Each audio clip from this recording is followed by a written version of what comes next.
Well, thank you all for being here today. My name is Dos Williams. I'm the 1st District County Supervisor.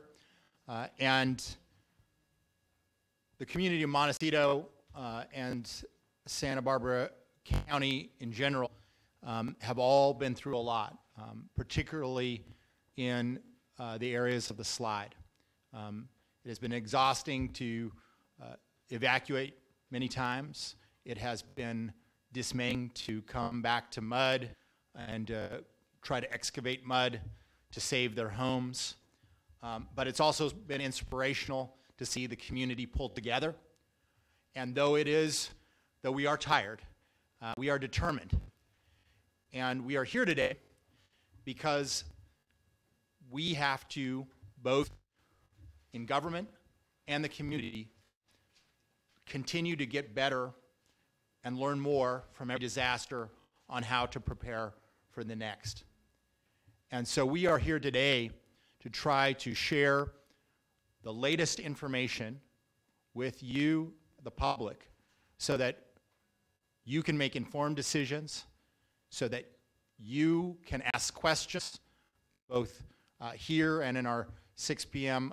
town hall that'll be down the street at MUS, and that you can ask questions at further dates from the people here and from our office, because we want to prepare this community for the next event and for the continuing cleanup. With that, I want to turn it over to Rob Lewin. I suppose I could call him our emergency services czar, since people like that term right now. Rob, come on up. Thank you, Supervisor, and I want to thank all the elected officials who have joined us today. They have continued through this whole emergency to provide us important leadership, and we appreciate that support. Good morning. As we continue moving forward on recovery, we also need to be prepared for future storms. And we can all do both. Today, we are going to provide the public with an interactive map that shows the risks associated with future storms that exceed or are a ½ an inch per hour or more. The map that you see on the screen shows all the burn areas that are of concern in the county, including the Alamo, the Sherpa, the Whittier, and of course the Thomas burn areas. This map was developed using comprehensive studies conducted by the United States Forest Service Burn Area Emergency Response Team, or known as the BEAR Team, the CAL FIRE Watershed Emergency Response Team, or known as the WIRT Team, and the State Watershed Corps Team. These teams consisted of hydrologists, engineers, engineer geologists, soil scientists, civil engineers, foresters, and biologists. And the data was peer-reviewed. Today with me is Kevin Cooper, who led the BEAR team, and he will be available to you for any questions following. Our flood control district and my office, the Office of Emergency Management, were engaged with all these teams. Together, the efforts of each of these teams has given us this map. The map takes into account the burn areas and the impacts of the 1/9 storm debris flows and the choke points that it created. The map will be further updated as further analysis occurs. With me also today is Tom Fayram, who's the Deputy Director of the Flood Control District, and he too will be available for questions. Let us not be fooled that the mountains have flushed the debris from the 1/9 storm. The mountains and the canyons are still loaded with rocks, sediment, and other debris. Our immediate health and safety priorities right now are to clean the debris basins and to clean the channels, because these places are the places that catch material coming off mountains and the canyons, so we are ready for the next storms. This is our focus every day. So now let me describe the map to you and how it works. First of all, we have 3 colors on the map. The red area is known as the extreme risk area. For properties in this area that are located, they are in extreme risk areas. That means that debris flows similar to the 1/9 debris flow could impact them. If rain is predicted to be a ½ inch per hour more, they would be ordered to evacuate. They should leave immediately and seek shelter and location outside the evacuation area. The yellow and gray areas are high-risk areas.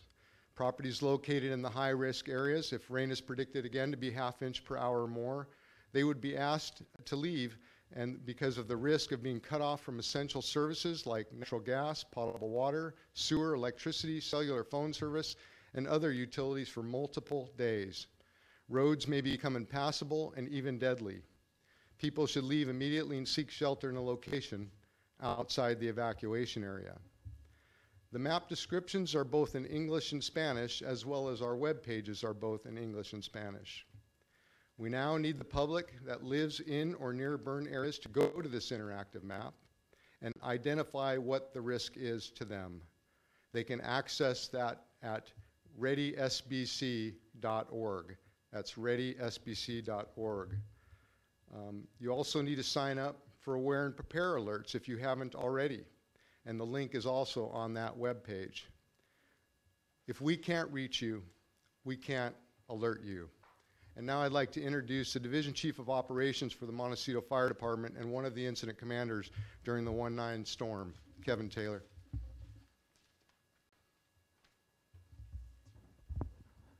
Thank you, Director Lewin. Now that we've had an opportunity to review the new interactive map, I would like to talk to you about what we are going to ask you to do when a storm is forecast to be greater than ½ inch per hour. And then I'm going to describe to you what your emergency responders are going to be doing at the same time. We utilize ½ inch per hour because that is the amount of rainfall that can cause a debris flow similar to what we experienced in the 1/9 debris flow event. We are generally first alerted of these storms by the National Weather Service about 72 hours before the storm is forecast to arrive. When that occurs, we will be issuing a pre-evacuation advisory to alert you of this expected storm. Emergency responders from all disciplines will meet and review the forecast and begin implementing our updated response plans that have been refined since the 1/9 debris flow. 48 hours before the storm, if the forecaster's confidence level improves or remains unchanged, the Sheriff's Office will issue a recommended evacuation warning. This is done 48 hours in advance to give you time to plan your evacuation. At the same time, your emergency responders will continue to implement our incident action plans. 24 hours before the forecast arrival, the Sheriff's Office will issue a mandatory evacuation order. When you receive this order, it's time for you and your family members to leave. Emergency responders at 24 hours will begin pre-staging resources in the areas identified as extreme and high-risk areas. 12 hours before the rain forecast is scheduled, that mandatory evacuation order will become effective. And we ask that all community members be out of the areas that have been evacuated. Emergency responders will begin to arrive from outside the area to reinforce our local responders. 2 hours prior to the forecast storm, road closures will be enforced by law enforcement, and the emergency responders will be moved to safe locations in the extreme risk area and the high risk area to be ready to respond to the potential debris flows. As you can clearly see, our evacuation plan has been refined since the 1/9 debris flow. Our goal is to clearly communicate to you what the risk to you and your family is, what we want you to do when one of these alerts is issued, and where you can go to be safe. The number one thing you can do today to prepare yourself and your family is to sign up to receive alerts at readysbc.org. Now I'd like to introduce Sheriff Bill Brown, who will explain the evacuation process in detail. Thank you, Kevin, and good morning, everyone. You've just heard about the significant and heightened danger that emergency managers, first responders, and those who live below the various burn areas are now facing due to the damaged condition of the watershed. Experts tell us that as a result, it will now take less rainfall to move debris than it did on January the 9th. Accordingly, a strong possibility exists that we will need to call for future evacuations. The Sheriff's Office is responsible for conducting those evacuations, and that is what I'm going to talk to you about today. Evacuations are inconvenient and troublesome, but they are also temporary and incredibly important. Most importantly, they can be life-saving. We have developed 3 specific evacuation categories with clear definitions as to what each one means and what course of action should be taken. The 3 evacuation categories are as follows: a pre-evacuation advisory, a recommended evacuation warning, and a mandatory evacuation order. A pre-evacuation advisory means that a determination has been made that you are in an area where there is a possible risk to life or property. Community members in a pre-evacuation advisory area should immediately begin preparations to leave and should closely monitor the developing situation. If at any time you feel threatened, you should not wait for additional notification, but rather you should take action to leave immediately. The next category is a recommended evacuation warning. If you're told you're in a recommended evacuation warning area, it means that a danger exists, and it has been determined that you live in an area where there is a high risk for loss of life and property. If you are in a recommended evacuation warning area, the Sheriff's Office strongly encourages you to relocate to a safer location for your own safety. While personal discretion is allowed, it is not advised. People with access or functional needs and those who own large animals should evacuate immediately if they receive a recommended evacuation warning. The third category is the most serious and urgent: the mandatory evacuation order. If you receive a mandatory evacuation order notice, it means that a danger exists and it has been determined that you are in an area where there is an extreme risk for loss of life and property. The Sheriff's Office will order you to relocate immediately to a safer location.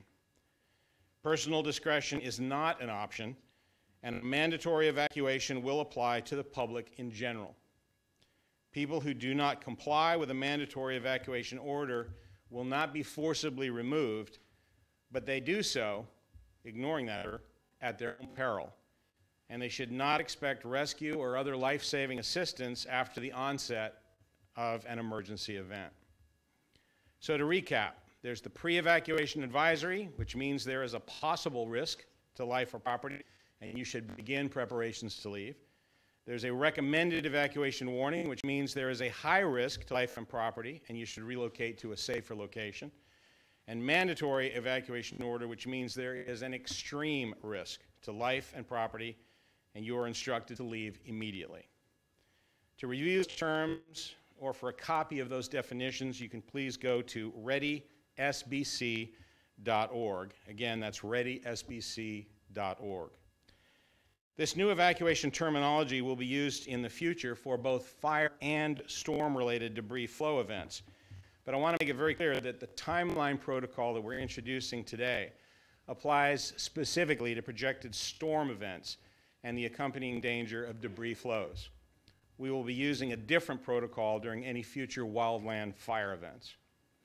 It will be very important for residents to become familiar with the new protocol and terminology, and for them to understand if they live in an area of extreme or high risk. If a severe storm is predicted to hit our county, it is important to remember that even if you live in an area that is not directly adjacent to a water course, you may still be in a high-risk area, and we may still urge you or order you to evacuate.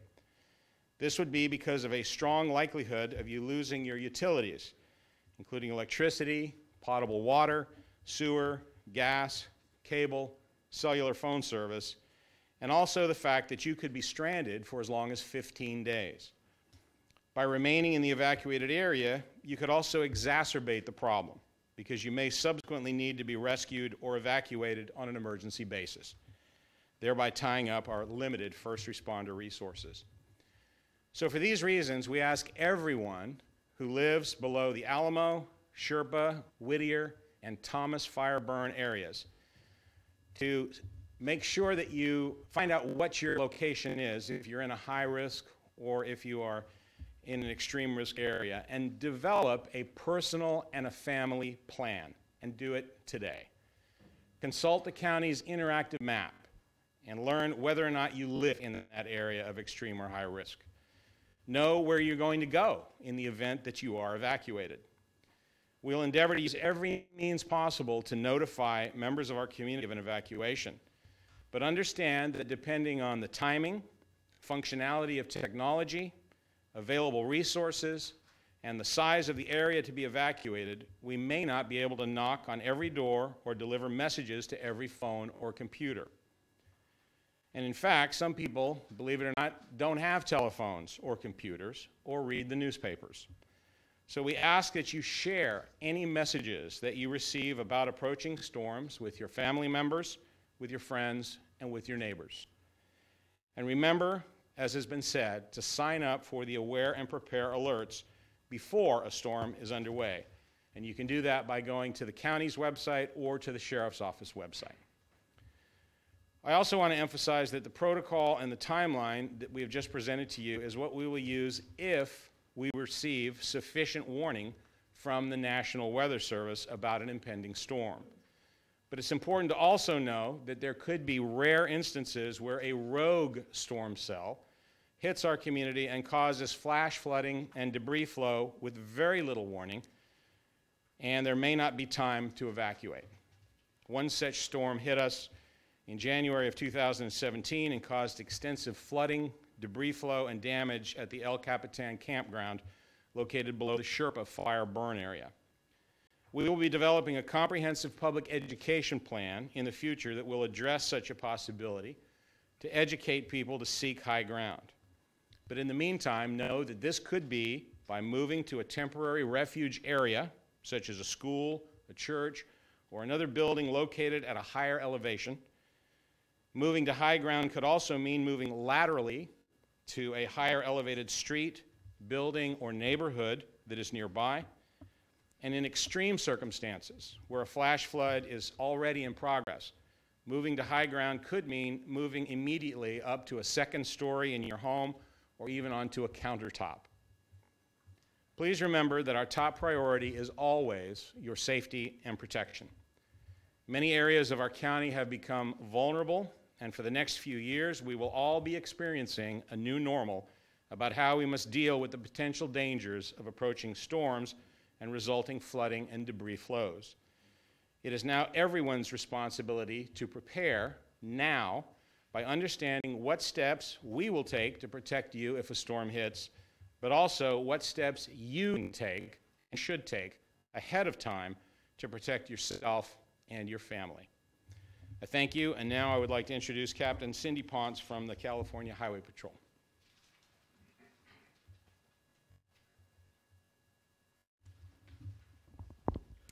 Good morning. When a pre-evacuation advisory is initially given for a storm, the CHP will coordinate with Caltrans to pre-position resources to close the 101 northbound at the 150 and southbound at Milpas, along with all the on-ramps in both directions between the 150 and Milpas. Approximately 2 hours before the storm's anticipated arrival, we will begin to close the 101 to keep people out of the extreme risk and high-risk areas. We know that this will be a huge inconvenience for everyone. However, it is necessary to protect lives. We ask that everyone follow the evacuation orders when they are given and stay out of the area until it is deemed safe. We thank the community for their continued support and their patience as we work to restore to a new normal, yet stay vigilant in our preparation for future storms. And now I'll turn it back over to Rob Lewin.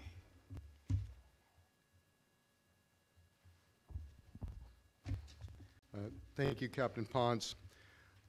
I'd like to transition now to talk about debris.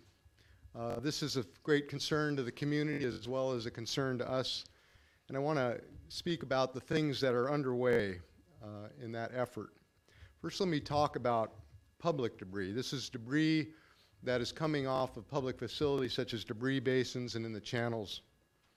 We all know the importance of clearing out the debris basins and the channels that run through our community. This work by the County Flood Control District and the Army Corps of Engineers continues.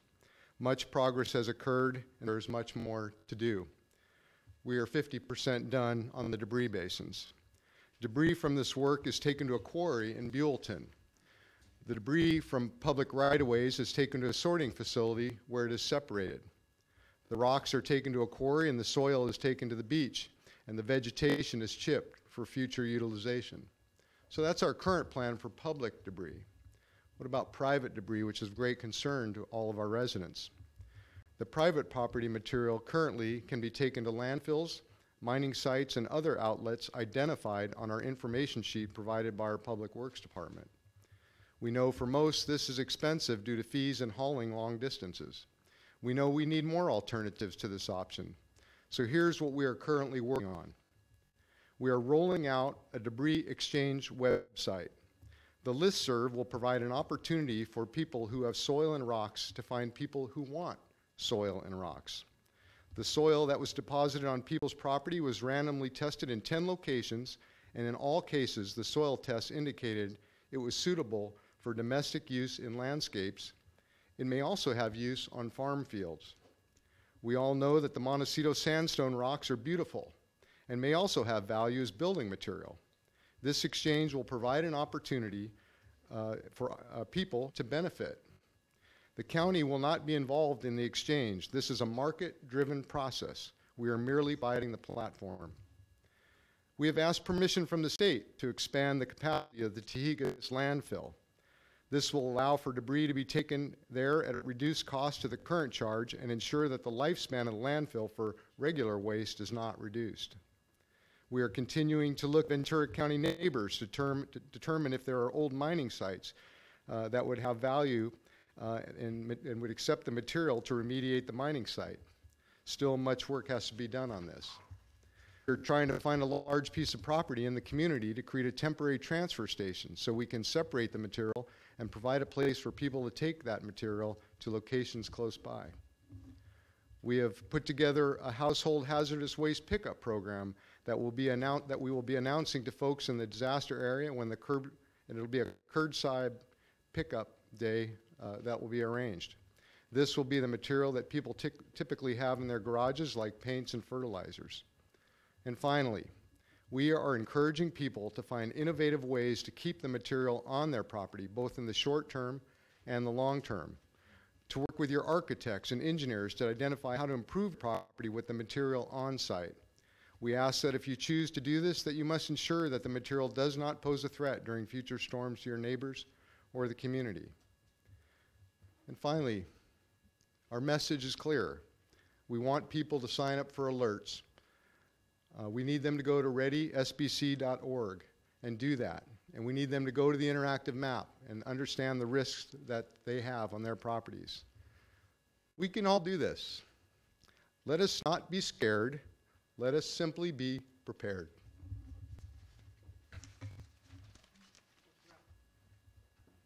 Thank you to all of our speakers. We're going to take questions from the media, but I have a few announcements first. We want everyone to know that the materials that were presented here today and that you're seeing will be posted to the website.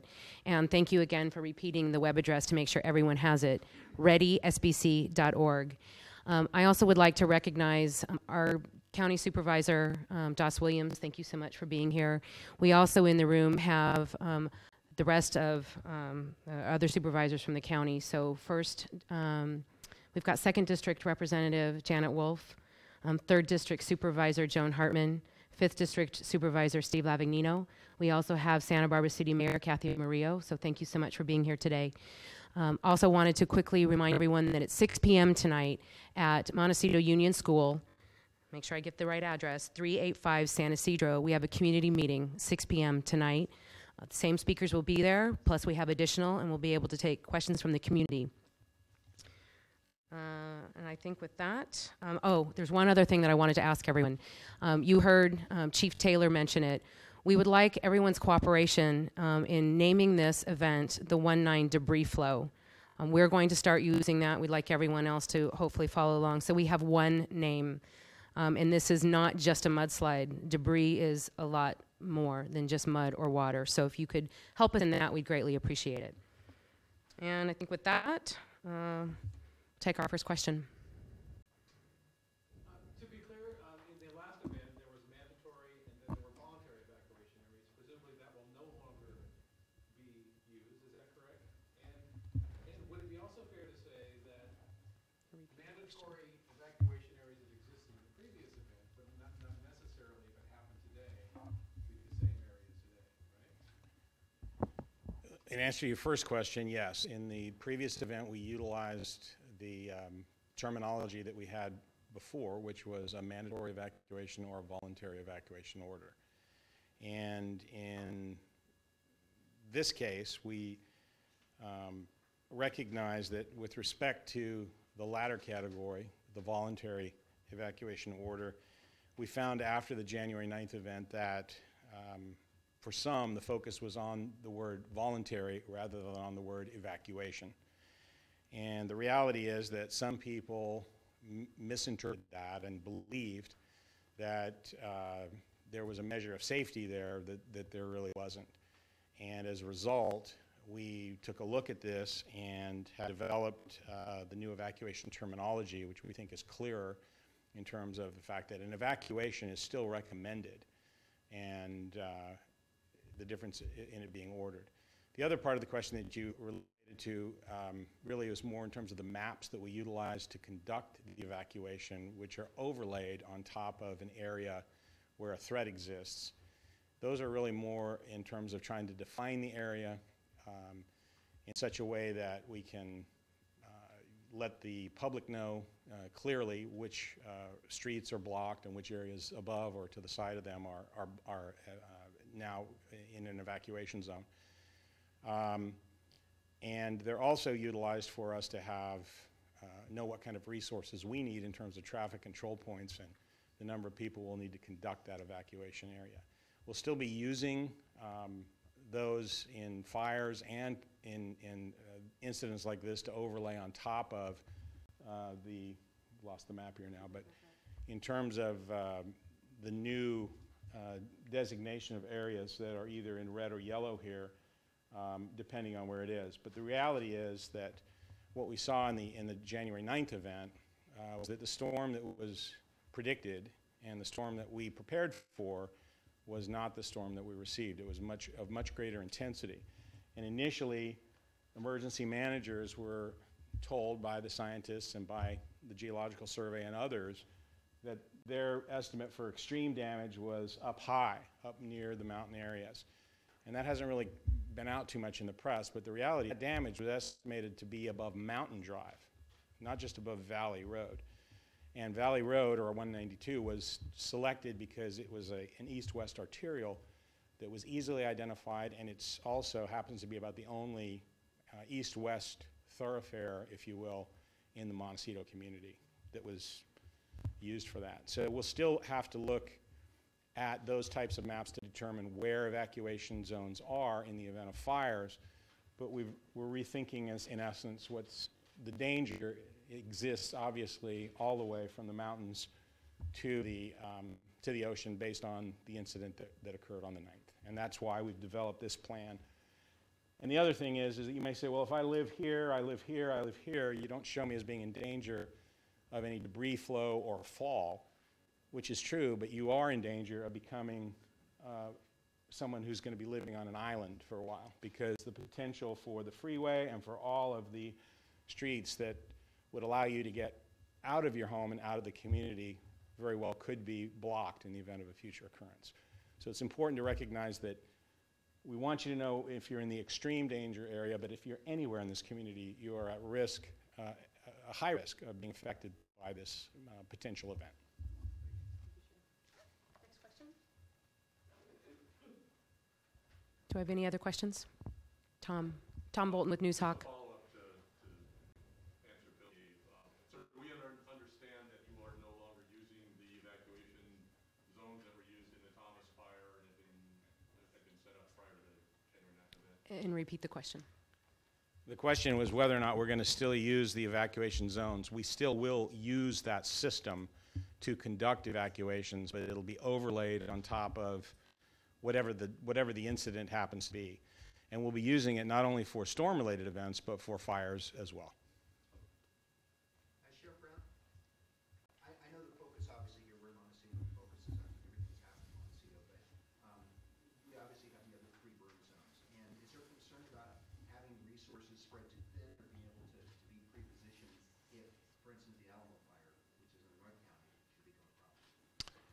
Well, there is a concern. It is a very wide area that these 3 burn areas occupy, and we do have limited resources. As you have seen, we have a wonderful ability in the state of California to bring in additional resources, but it takes time to do that, and in the event of an extreme emergency and trying to get the message out, that's why I said we may not have the ability to, don't wait for a knock at your door from a deputy sheriff or a search and rescue team member. It may be that you have to, pay attention to the media, pay attention to your neighbors, the information that's getting out into the community, and make that decision to go before there's an official who's bringing that message to you.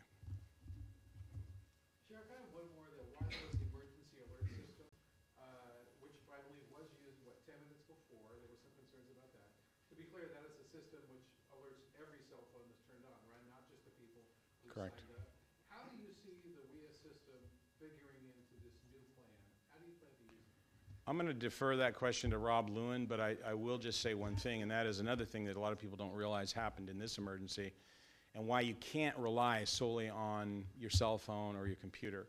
And that was that the Verizon cell tower was knocked out as a result of this incident, which meant that the alert did not go through Verizon to Verizon subscribers from the National Weather Service, for example. And it's important to recognize that technology, as great as it is, it's not perfect. And if we have a storm event, that storm can impact the infrastructure for that technology. And I'll refer the WIA question to Rob. And I'll throw in, get a copper landline. Our 911 to cell in this state is not a good system. Get a copper landline. Again, the question is about the WIA system and our use of it. First of all, the wireless emergency alert system that the federal government has came out in 2012, and it needs attention. And the Federal Communication Mission understands that, and they are telling us that in November of 2019 we'll see changes that will make a significant impact. The system will allow for more than 90 characters, which is quite a limitation for us when we're trying to put out an emergency message. And it will also allow us to do geo-targeting. One of the current problems that we have, not just in this county, but across the country, and it's affected many counties in this state, is when a WIA alert is put out, it sends that message over a vast area. The folks in Santa Maria, the folks even in Napomo and San Luis Obispo County have received our WIA alerts for an evacuation occurring down here on the south coast of the county. This is not acceptable, of course, and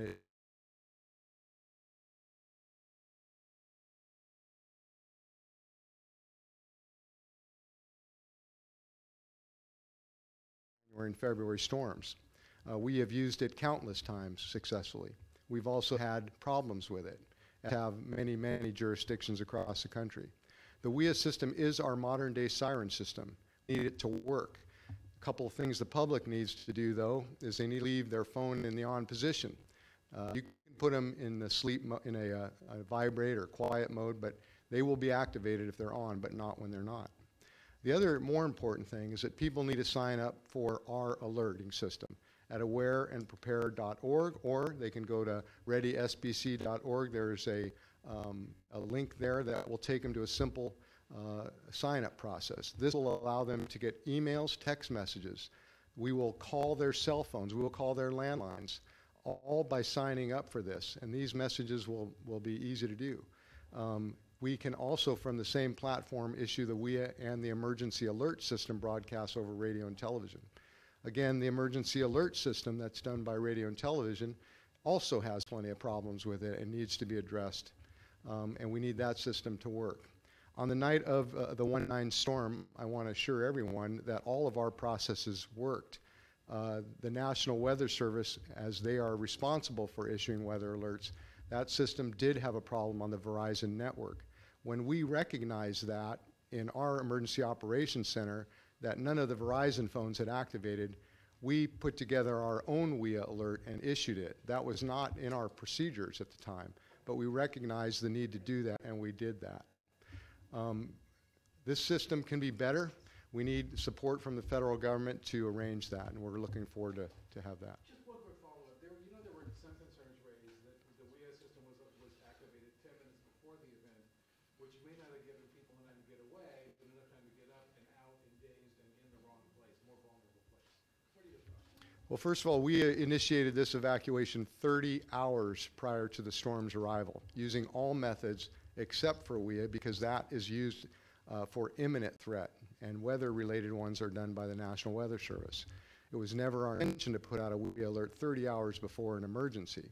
We used all other forms, including social media, regular media, and our Aware and Prepare alerting system, and we landlined, called every single resident in the areas from below the burn areas.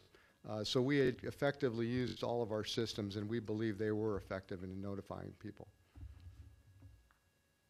As it relates to debris cleanup, you said that you're about 50% as it relates to cleaning up public areas.